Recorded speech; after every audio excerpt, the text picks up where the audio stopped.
प्रिय होना चाहिए, उतना प्रिय नामी भी न लगे। गोस्वामी तुलसीदास जी कह रहे हैं, प्रिय राम नाम ते जाहि न रामो, प्रिय राम नाम ते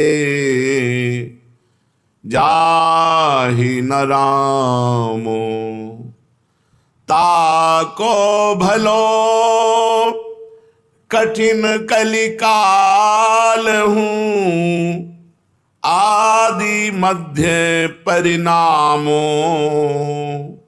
आदि मध्य परिणामो, प्रिय राम नाम ते जाहि न रामो।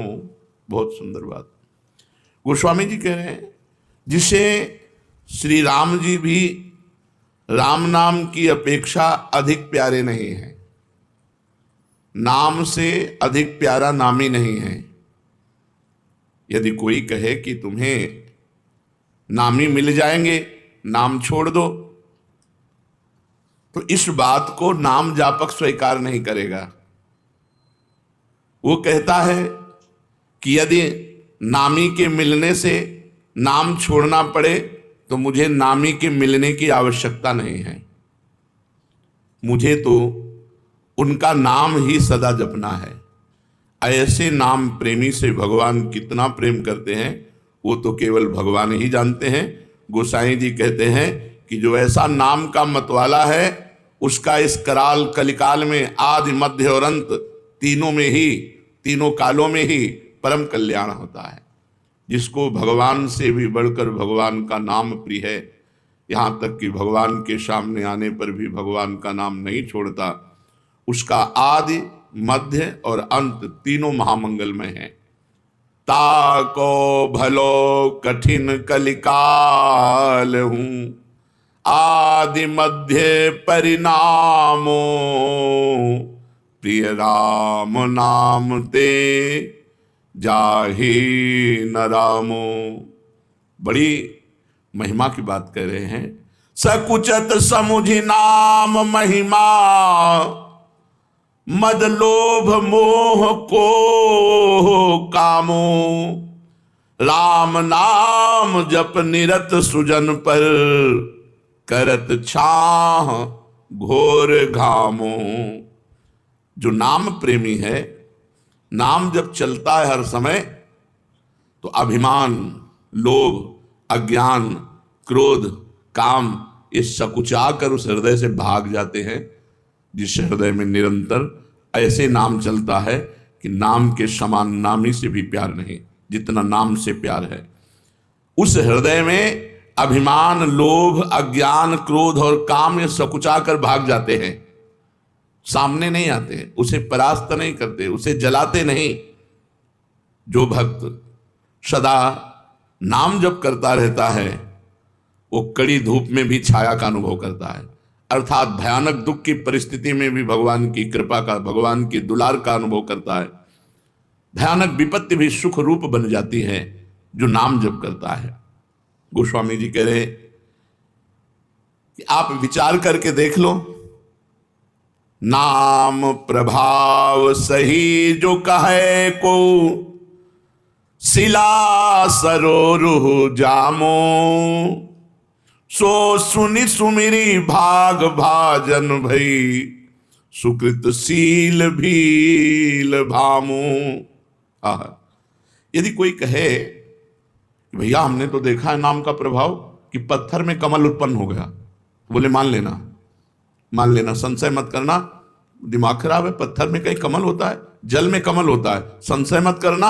अगर वो नाम जापक है और वो चाहे तो पत्थर से कमल प्रकट कर दे, असंभव से संभव कर दे, बोले संशय मत करना। क्योंकि भगवान के नाम में अपार सामर्थ्य है। नाम को सुनने से, नाम को स्मरण करने से भीलनी सबरी भी परम भाग्यवती तथा शील और पुण्यमयी बन गई, तो क्या नहीं हो सकता नाम से। नाम वाल्मीकि अजामिल के कछु, हु तो न साधन सामो, उल्टे पलटे नाम महातम, गुंजन जितो ललामो। वाल्मीकि जी, अजामिल जी, इनके पास तो कोई साधना नहीं थी, केवल उल्टे पुल्टे भगवान का नाम जप किया। भगवान की नाम महिमा ने घुंघची को जवाहरात बना दिया, घुंघची को जवाहरात बना दिया, अर्थात जो बेकार था उसे महामूल्यवान बना दिया उल्टे पुल्टे नाम जप करने से। परम रत्न स्वरूप हो गया, वो भगवत स्वरूप हो गया। गोस्वामी जी कह रहे हैं, राम ते अधिक नाम कर तब, जेहि किए नगर गत गामो, भय बजाई दाहिने जो जपी, तुलसीदास से बामो। नाम की शक्ति नामी भगवान से भी अधिक है, क्योंकि भगवान नाम जापक के अधीन हो जाते हैं, नाम नामी को अधीन कर लेता है। इस नाम ने ग्रामीण मनुष्यों को भी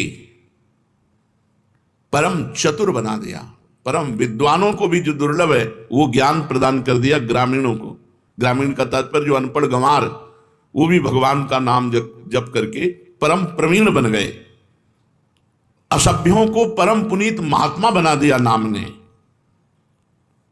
गोस्वामी जी कह रहे हैं, इसी नाम को जप कर तुलसीदास सरीखे बुरे जीव, डंके की चोट से कहता हूं अच्छे हो गए, डंके की चोट से कहता हूं अच्छे हो गए। तुलसीदास जी कहते हैं, हमारे जैसे बुरे जीव नाम के प्रभाव से डंके की चोट से कहता हूं अच्छे हो गए। फिर जो अच्छे लोग नाम जप करेंगे तो उनका क्या महान भाव होगा। इसलिए भगवान का नाम सर्वोपरि, जो भगवान से भी अधिक बढ़ करके है। साधना में शीघ्र लाभ मिले, इसके लिए क्या करना चाहिए? इसमें तीन चीजों की नितांत आवश्यकता है, तीन बातों की नितांत आवश्यकता है, जिससे आपकी साधना शीघ्र बढ़ेगी और फलदायी हो जाएगी। जितने भी भजन विरोधी भाव हैं उनका त्याग करना, चाहे वो व्यक्ति हो, चाहे वो वस्तु हो, चाहे वो स्थान हो, चाहे वो अंदर की वृत्ति हो।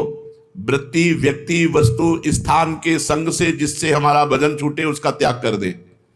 उस वृत्ति का, उस व्यक्ति का, उस भोजन का, उस वस्तु का, उस पदार्थ का, उस स्थान का, जहां हमें भजन में बाधा पड़ जाए। अगर शीघ्र साधन बढ़ाना है, भगवत प्राप्ति करनी है, तो ये नियम लेना है कि जिस व्यक्ति के संग से भजन छूटे, जिस वस्तु के खाने से भजन छूटे, जिस स्थान में जाने से भजन छूटे, जिस दृश्य के देखने से भजन छूटे, वो हमें सब छोड़ देना चाहिए। शीघ्र आपकी साधना बढ़ेगी और भगवत प्राप्ति के योग्य आपको बना देगी। पहला, वस्तु, व्यक्ति, स्थान जो हमारे भगवत चिंतन को छुड़ाए, उससे हमें दूरी बना लेना है। दूसरा, निरंतर भगवत भजन को पकड़े रहना है। जैसे तूफान चले तो पहाड़ का आश्रय ले लेते हैं, कोई मजबूत वस्तु का आश्रय ले लेते हैं, ऐसे कलिकाल और माया का तूफान चल रहा है जो हमें उड़ा करके विषय प्रपंच में फंसा सकता है। तो भगवान के नाम रूपी पहाड़ का आश्रय लिए, राधा राधा राधा, हर समय नाम जप। और भगवान की रुचि उत्पन्न करने वाले वस्तु, व्यक्ति, स्थान का संग। तीन बातें, भगवान का विस्मरण करा दे, ऐसे वस्तु, व्यक्ति, स्थान के संग का त्याग, निरंतर भगवान के नाम का जप, आश्रय भगवान का। इस कोटि से नाम जप द्वारा, जैसे तूफान आए तो हम मजबूत वस्तु का, तो यहां तूफान ही चल रहा है, काम, क्रोध, लोभ, मोह, मद, मत्सर, कलिकाल के कराल, जितने भी दुराचार की प्रवृत्तियां हैं, ये सब तूफान की तरह आती हैं और साधक को भ्रष्ट कर देती हैं। अगर साधक नाम का आश्रय लिए है तो बच जाएगा। तीसरा, हमें ऐसे व्यक्ति, वस्तु, स्थान का संग करना है जिसके दर्शन से, संभाषण से, खान पान से, वहां पहुंचने से हमारा भजन होता है, उस स्थान, उस वस्तु, उस व्यक्ति का मुझे संग करना है। अगर ये 3 बातें जीवन में है तो साधना बहुत जल्दी बढ़ेगी और फलदायी हो जाएगी। क्या साधना में प्रारब्ध बाधा पहुंचाता है? हाँ, यदि कड़ाई से भजन करोगे, जिद्दी स्वभाव बना के, कुछ भी हो जाए भजन नहीं छूटने वाला, तो आपका प्रारब्ध भी पीछे हट जाएगा। नहीं, आपका प्रारब्ध आपके भजन को रोक देगा। शरीर पीड़ा, विषय भोग का प्रारब्ध, कोई घटना का प्रारब्ध, कड़ा नियम। जैसे पूज्य राधा बाबा जब त्रिपुर सुंदरी भगवती का अनुष्ठान कर रहे थे तो खड़ाऊं फिसली और अंग टूट गया, पर उनकी साधना में बाधा नहीं पहुंची, तो प्रारब्ध क्षीण हो गया, प्रारब्ध पीछे हट गया और वो साधना सफल हुई। त्रिपुर सुंदरी का जो आराधना का फल है उनको प्राप्त हुआ, देवी का साक्षात्कार हुआ। जब हम साधन मार्ग में चलते हैं तो हमारा बुरा प्रारब्ध आता है, स्त्री आकर्षण के रूप में, गंदे व्यक्ति के रूप में, विपत्ति के रूप में, शरीर रोग के रूप में। यदि हम शिथिलता पूर्वक साधना करेंगे तो बाधित हो जाएंगे। यदि कड़ाई से नियम पूर्वक, मर चाहे जाऊं भजन नहीं छोड़ेंगे, तो हर प्रारब्ध क्षीण होता चला जाएगा और उसकी साधना आगे बढ़ जाएगी। कड़ाई से यदि साधना के नियम पालन किए जाएं तो उसमें प्रारब्ध भी नष्ट हो जाता है, नहीं तो प्रारब्ध भजन मार्ग को क्षीण कर देगा। कहा जाता है भजन का अभ्यास करो, तो यह अभ्यास क्या है? शरीर को बार बार भगवत सेवा में लगाना, मन को बार बार भगवान के नाम में लगाना, बुद्धि को बार बार भगवान के चरणों में लगाना, इसी को अभ्यास कहते हैं। बार बार शरीर से भगवान की सेवा करो, बार बार मन से भगवान का सुमिरन करो, बार बार बुद्धि को भगवान के रूप चिंतन में लगाओ, भगवान के महत्व में लगाओ, ये अभ्यास है। साधन में तत्परता नहीं आती जैसी आनी चाहिए, उसका क्या कारण है? पूर्ण श्रद्धा नहीं होती, वहां तत्परता नहीं आती। जब हमें महत्व बुद्धि और श्रद्धा हो जाएगी कि मुझे भगवत प्राप्ति ही करनी, तो साधना में तत्परता आ जाएगी।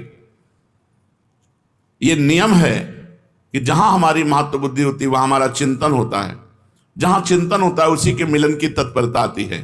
तो प्रधान कारण है श्रद्धा ना होना, महत्व बुद्धि ना होना, इसलिए साधन में तत्परता नहीं आती। जब इस कोटि का महत्व नाम में हो जाए कि नाम के आगे नामी भी छोटा नजर आवे, जितना नाम से प्रेम है उतना नामी से प्रेम नहीं, इस कोटि की श्रद्धा, तब निरंतर नाम चलता है।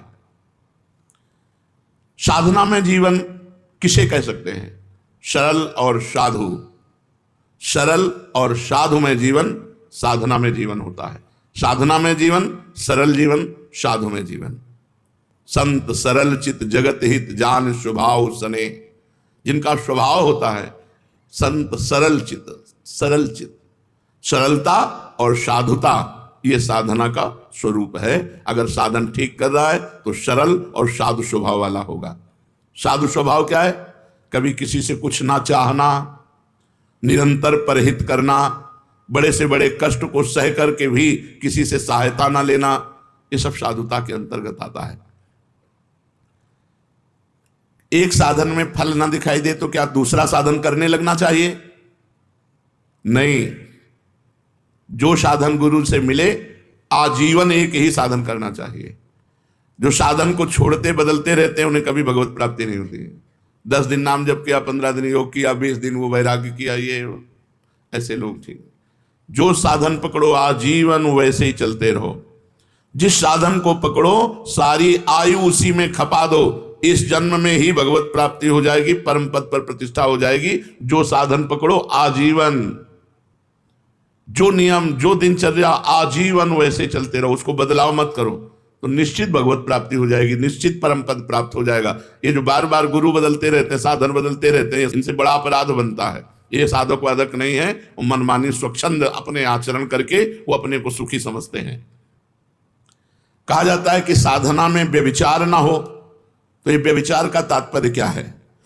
साधना में व्यभिचार है अपने इष्ट को छोड़ करके, अपने गुरु को छोड़ करके दूसरे की तरफ लुभायमान होना, दूसरी प्रणाली स्वीकार कर लेना, दूसरी भजन प्रणाली स्वीकार कर लेना, यह साधना में व्यभिचार है। अपने इष्ट और गुरु में ही हमारी भजन प्रणाली जो है वही चले। जैसे अपने यहाँ है नाम, मंत्र, वाणी, सेवा, यही जीवन है। व्रत, नियम, संयम, ये सब कुछ नहीं। निरंतर नाम जप करो, मंत्र जप करो, वाणी जी का गायन करो और 8 पहर स्वामिनी जी की सेवा में रहो। यही हमारी दिनचर्या है। हमारा जो अंतिम लक्ष्य है वो श्री जी की सेवा है। 8 पहर स्वामी जी की दासी भाव से, सहचरी भाव से सेवा। तो अपनी प्रणाली में ही रहे, अन्य प्रणाली स्वीकार करना साधना में व्यभिचार है। विश्व में किसी भी उपासना का खंडन न करे और अपनी उपासना को सर्वश्रेष्ठ माने और अपनी उपासना को कभी बदले ना, ऐसा साधक अव्यभिचारी साधक कहा जाता है। और जो बार बार अपनी साधना को बदलता है वो व्यभिचारी साधक है, वो लक्ष्य को प्राप्त नहीं कर पाता। क्या साधना की जो हमें अनुभूति हो रही है उसे प्रकट करके किसी को बता देने में हानि होती है? अपनी साधना और साधना की सफलता कभी भी किसी से नहीं बतानी चाहिए, नहीं बाधा पड़ जाएगी, पक्का बाधा पड़ जाएगी। आपकी दिनचर्या क्या है और आपकी अनुभूति क्या है, मरते दम तक, जब तक भगवत साक्षात्कार न हो जाए तब तक न बताओ। भगवत साक्षात्कार हो गया फिर तो कोई घाटा पड़ने वाला है ही नहीं। साधन काल में साधक को अपनी साधना और साधना की अनुभूति कभी किसी को भी नहीं बतानी चाहिए। चाहे कितना कोई आत्मीय हो, घर का हो, प्रेमी हो, अपनी साधना की और अपने साधन की अनुभूति की बात कभी नहीं कहनी चाहिए। आप कै बजे उठते हो, आपकी क्या साधना है, क्या 6 बजे ठाकुर जी उठा देते हैं, उठ जाते हैं, जो करवा लेते हैं। उसको प्रकट नहीं करना कि हम पूरी दिनचर्या अपनी खोल के रख दी, उसकी अनुभूतियां खोल के रख दी, ठप हो जाएगी आपकी दिनचर्या, बाधित हो जाएगी। नहीं होगी, जैसी चल रही थी वैसे नहीं होगी। बिल्कुल ये 100% की बात है, इसमें 1% भी मिलावट नहीं। 100% ये हम खुद अनुभव करके देखा। अगर दया करके, करुणा करके अपनी बात बता दी तो हमारी बात में फर्क पड़ गया, हमारी साधना में बाधा पड़ गई। तो साधना और उसकी अनुभूति ये दोनों तब तक छुपाता रहे जब तक भगवत साक्षात्कार ना हो जाए। बहुत संभाल कर गरीब के धन की तरह इसे गुप्त और सुरक्षित रखो। जीवन पर्यंत साधना का अभ्यास किया, मृत्युकालीन पर्यवसान क्या है, फिर क्या है? तो जो जीवन भर साधना करता है, मृत्यु काल में उसके पूरे जीवन का टोटल लगाकर भगवत स्मरण दे दिया जाता है। जैसे आप जीवन भर पाप किए हो, बीच में कुछ थोड़ा साधन पुण्य, दान पुण्य, वो नहीं माना जाएगा, उसका भोग तुम भोगना, पर जीवन भर जो किया उसका टोटल लगा के भगवत विस्मरण तुम्हें करवाया जाएगा, क्योंकि तुम्हारी दुर्गति होगी। और जिसने भगवान नाम जप किया है तो उसको पूरे जीवन का आंकड़ा लगा करके कि इसमें अधिक क्या किया, तो बोले भजन, तो अंतिम समय भजन का स्मरण दो। तो जो भागवतिक अधिकारी हैं वो अंतिम समय उसको भगवत स्मरण दे देते हैं और उसको भगवत प्राप्ति हो जाती है। पूरे जीवन का आपका कार्य ही अंतिम परिणाम पर अवलंबित है। पूरे जीवन आप जो करते रहे वही अंतिम परिणाम में आपको चिंतन दिया जाएगा। वो अंतिम में आप चिंतन नहीं करते, वो दिया जाएगा। छा गया भगवत चिंतन, या भूल गए भगवान को, छा गया संसार का कोई चिंतन, ये पूरा टोटल तुम्हारे पूरे जीवन का टोटल होगा मृत्यु के समय। 1 सेकंड में पूरा आंकड़ा फिट कर दिया जाता है। कभी कभी इससे चूक हो गए, नहीं जीवन भर प्रयास किया भजन का, तो दे दो भगवत स्मरण। कभी भूल चूक से भगवत स्मरण कर लिया, नहीं जीवन भर पापाचरण किया, तो भगवान की स्मृति नहीं आएगी। वो ऐसे लक्षण वाले जो उसको योनि मिलनी है वैसे चिंतन उसका बनेगा। यदि प्राण जाने के 2 दिन पहले ही बेहोश हो गया है तो उसकी गति क्या होगी? 2 दिन पहले भजन किया और मरने के 2 दिन पहले ही बेहोश हो गया, अब उसकी गति क्या होगी? क्योंकि अंतिम समय तो उसे होश है नहीं। उस दशा में 2 दिन पहले जो अंतिम चिंतन हुआ था उसी का भावी गति होगी। 2 दिन बेहोश होने के पहले जो चिंतन हुआ था उसी से उसकी गति होगी, वही उसकी अंतिम चिंतन गति मानी जाएगी। इसीलिए हर समय नाम जप करो, पता नहीं कौन सी श्वास आखिरी हो। अंत समय में भगवत स्मरण किस प्रकार का होता है? जिसने जीवन भर भगवान का स्मरण किया उस समय भगवान छा जाते हैं उसके दिमाग में। वो राधा राधा नहीं कहेगा, किशोरी जी छा जाएंगे उसके दिमाग में और उन्हीं के चिंतन में उमरेगा। इसीलिए जीवन भर माला चला रहे हैं, जीवन भर भजन कर रहे हैं कि अंतिम समय हमारा बन जाए। तो अंतिम समय क्या होगा? हमारे इष्ट देव आकर के छा जाते हैं। श्री राधिका निकुंज मंडली तत्र तत्र हृदय में विराजताम। श्री स्वामिनी जो अपने परिकर के साथ प्रकाशित हो गई। इसका साधन क्या है कि अंतिम समय में भगवत स्मरण हो ही जाए। संपूर्ण जीवन निष्पाप और भगवत चिंतन परायण रहो। संपूर्ण जीवन निष्पाप, कोई पाप करने की चेष्टा ना करो और खूब नाम जप करो, तो अंतिम समय प्रिया प्रीतम तुम्हारे दिमाग में छा जाएंगे। संपूर्ण जीवन भजन में लगाए तो संसारिक कार्य कैसे करें? जागतिक कार्य भी तो हैं, व्यापार है, नौकरी है, और भी सब कार्य हैं। आप कहते हो हर समय भजन करें तब अंतिम समय, तो कैसे संभव हो सकता है? स्वकर्मणा तमभ्यर्च्य भगवान ने आदेश किया। भगवान के आदेशानुसार आप चाहे जहां जो भी कार्य कर रहे हैं धर्मयुक्त, वो आपकी पूजा मानी जाएगी। आप ऑफिसर हो, आप जज हो, आप वकील हो, कुछ भी हो, आपका जो कर्म है वो निष्पाप होना चाहिए। वो धन के निमित्त से दोष को छुपा करके निर्दोषी को दंड दे दे, अपराध बन गया, पाप बन गया। आप अपने धर्म से चूक कर लिए, घूस लेकर के अपराधी को छोड़ दिया और निरपराध को दंड, आपसे पाप बन गया। व्यापार आप कम तौल रहे हैं, ज्यादा दाम ले रहे हैं, आपसे अपराध बन गया। नहीं तो स्वकर्मणा तमभ्यर्च, आपका स्वकर्म ही भगवान की पूजा बन जाएगी। किसानी, खेती, व्यापार जो भी आप कर रहे हैं, यदि धर्म पूर्वक करें और नाम जप करें तो और पूजा बने न बने, वो आपका कर्म ही पूजा बन गया और भगवान की प्राप्ति हो जाएगी। इस पूजन में सामग्री की आवश्यकता नहीं होती, सिर्फ धर्म की आवश्यकता होती है।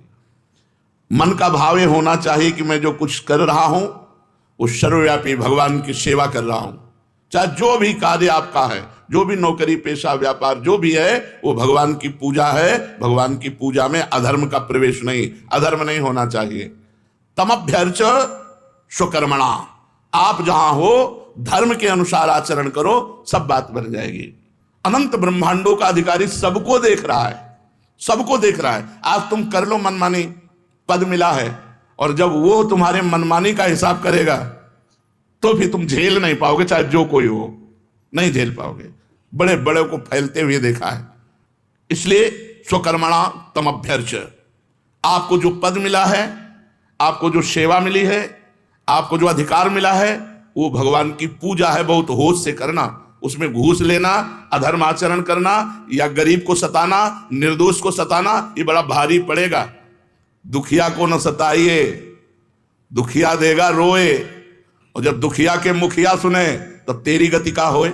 भगवान ने गीता जी में कहा है, अपने कर्म को ही पूजा मानो और नाम जप करो। कोई आपराधिक कानून के विरुद्ध आचरण आप मत करो, नहीं तो आज आप पदाधिकारी हो, जब आपका कर्म आपकी बुद्धि को भ्रष्ट करेगा तब आपका पद भी चला जाएगा, आप भी दुर्गति को प्राप्त होंगे। तो निरंतर भजन कैसे हो सकता है? अपने कर्म को भगवान की पूजा मान करके नाम जप करते हुए यदि हम जीवन व्यतीत करें तो भजन में जीवन ही माना जाता है। एक भक्त का सारा जीवन श्रद्धा, भक्ति, जप, तप, व्रत आदि से बीतता है, लेकिन उसे महारोग है, अंतिम समय में बहुत विपत्ति में मरा। ये क्या है परिणाम? एक भक्त है जो पूरे जीवन भजन करता है और उसको महारोग, असाध्य रोग और विचित्र प्रकार की विपत्तियां देकर के उसका अंतिम समय पूरा हो, भारी कष्ट देकर, ये क्या है? उसका अंतिम जन्म है। इसलिए अनेक जन्मों के कर्मों को थोड़ा थोड़ा करके एकत्रित करके उसको भोगवा कर उसका अंतिम जन्म होता है। जो ऐसा भक्त होता है जीवन भर साधन भजन किया, असाध्य रोग हो गया, बड़ी विपत्ति, बड़ा कष्ट, तो उसका अनादिकाल से सृष्टि में जब से उत्पन्न हुआ, अब आखिरी अंत होने जा रहा है, अब वो भगवान को प्राप्त होगा, तो उसके जीवन में वो कष्टों की बौछार हो जाती है। बोले ये कष्ट, ये कष्ट, ये कष्ट। पापी आदमी देखो मौत से घूम रहा है और वो दिन भर भजन करता है तो बड़ा परेशान है, उसके शरीर को बड़ी पीड़ा है, असाध्य रोग है, आदि आदि। तो ये पूर्व प्रारब्ध सब नष्ट हो रहे हैं उसके, क्योंकि उसका अंतिम जन्म है। अचल डटे रहना चाहिए, हिलना नहीं चाहिए, भयभीत नहीं होना चाहिए, श्रद्धा भक्ति से और भजन बढ़ाते रहना चाहिए, कष्ट सहन करना चाहिए। अंतिम जन्म भगवान की कृपा से इस संसार की आवागमन चक्र से वो मुक्त हो गया। इसलिए बड़े बड़े संतों को भी भीषण पीड़ा में, कष्ट में देखा जाता है। साधन मार्ग में ये बड़ी विभिन्नता देखी जाती है। ये क्यों? रुचि, समझ, चित्तवृत्ति का प्रवाह, अंतःकरण का मलिन होना अलग अलग। किसी की रुचि अलग है, थोड़ा भजन किया, थोड़ा प्रपंच किया। किसी का अंतःकरण मलिन है, किसी की समझ ठीक नहीं है, कोई तीनों गुणों के प्रभाव से प्रभावित रहता है, कोई पूर्व संस्कार से प्रभावित रहता है, कोई नवीन वातावरण से प्रभावित हो जाता है। साधक वही है ना अपनी रुचि, ना अपनी समझ, ना अंतःकरण का प्रभाव, ना त्रिगुण का प्रभाव, ना पूर्व संस्कार का प्रभाव, ना वातावरण का प्रभाव। डट के भजन करे, सबको गिरा दे। ये महाभारत है। डट के भजन करे, इन सबको रौंद डाले। पूर्व संस्कार, प्रारब्ध, ये वो सब। भजन में अपार सामर्थ्य है। अगर थोड़ा बड़ा भजन करोगे तो आपकी रुचि आपको गिरा देगी, भोगों की तरफ है। आपकी समझ आपको गिरा देगी, आपका अंतःकरण मलिन वो आपको गिरा देगा, तीनों गुण आपको गिरा देंगे, पूर्व संस्कार गिरा देंगे। भजन डट के करो और भजन हट के करो। देखो अभी सब पूर्व संस्कार मिट जाएंगे, प्रारब्ध क्षीण हो जाएगा, रोग का प्रभाव नहीं पड़ेगा, समझ ठीक हो जाएगी, रुचि नाम में, भगवान में हो जाएगी। तो हम एक शब्द में जानना चाहते हैं कि साधक हम कौन है, किसे कह सकते हैं कि ये साधक है? जिसने अपने सांसारिक बंधनों के काटने के लिए निरंतर नाम जप का नियम ले लिया, वही साधक है। निरंतर नाम जप का नियम जिसने ले लिया, वही साधक है। संसार बंधनों को काटने के लिए जिसने निरंतर नाम जप का नियम लिया, वही साधक है। वैसे साधक अपनी साधना को बचाने के लिए क्या करे? सत्संग, रोज सत्संग। इससे साधना बचेगी, बढ़ेगी और पचेगी भी। साधना जब नहीं पचती है तो बड़ा फुलरा होता है, अपने साधन का अहंकार होता है, वो दिखाई देता है साधन का अहंकार। एक बार एक संत नाव में जा रहे थे, तो एक तपस्वी योगी थे, सिद्धि प्राप्त थी, तो गंगा जी में खड़ाऊ पैर करके वो चलते हुए जब बीच में पहुंचे तो उनका, ए महात्मा यही भजन करते हो, नाव में बैठे हो? तो चुप बैठे। पार हुए, नाविक से कहा भैया कितने रुपया? बोले 2 रुपया। 2 रुपया दे। फिर उन महात्मा से कहा, जिन गंगा जी को भगवान शंकर अपने मस्तक पर धारण करते हैं, तू अपने योग के प्रभाव से उन पर पादुका पहन के आया, सारी तेरी तपस्या नष्ट हो गई। जो 2 रुपये में काम बना, पूरे जीवन की तपस्या प्रदर्शन में तूने नष्ट कर दिया, तेरे पास कुछ नहीं रह गया। विचार करना मेरी बात का। तो जब साधना का फुलरा होता है, अहंकार होता है, तो कुछ दिखावा करने का होता है, उसी में नष्ट हो जाता है। तो सत्संग साधन को बढ़ाता है और साधन को पचाता भी है। जो रोज सत्संग सुनते हैं तो ऐसी कई बातें आती हैं जिससे हमारे अहंकार पर चोट लगती है। अभी तो हम निरंतर नहीं जप पा रहे, अभी तो हम सहनशील नहीं, अभी तो हमारी विषयों में रुचि, उसे अपने दोष दिखाई देते हैं और गुण ढक जाते हैं, तो अहंकार नहीं होता। इसलिए साधना को बचाने के लिए रोज सत्संग होना चाहिए, भगवान नामों का नियम पूर्वक जप होना चाहिए, किसी भी प्राणी की निंदा अपराध नहीं होना चाहिए, किसी की भी निंदा न करे। अगर भजनानंदी किसी की निंदा करेगा तो उसका भजन क्षीण हो जाएगा, उसकी साधना निष्फल हो जाएगी। पर निंदा के किए ते आवत नहीं, कछुआत मूर्ख पर्वत पाप को ले चल अपने साथ। किसी को दुख नहीं पहुंचाना, किसी की निंदा नहीं करनी और अपने भाव को गुप्त रखना है। प्रारंभिक अवस्था में बस इतनी बात साधक पकड़ ले, सत्संग, नाम जप, किसी की निंदा नहीं करनी, सावधानी पूर्वक अपने भावों को गुप्त रखना है, इसी से बात बन जाएगी। जो सत्संग सुनो उसका मनन करो, आचरण में उतारो। शेष चर्चा की। श्री राधा वल्लभ लाल की जय।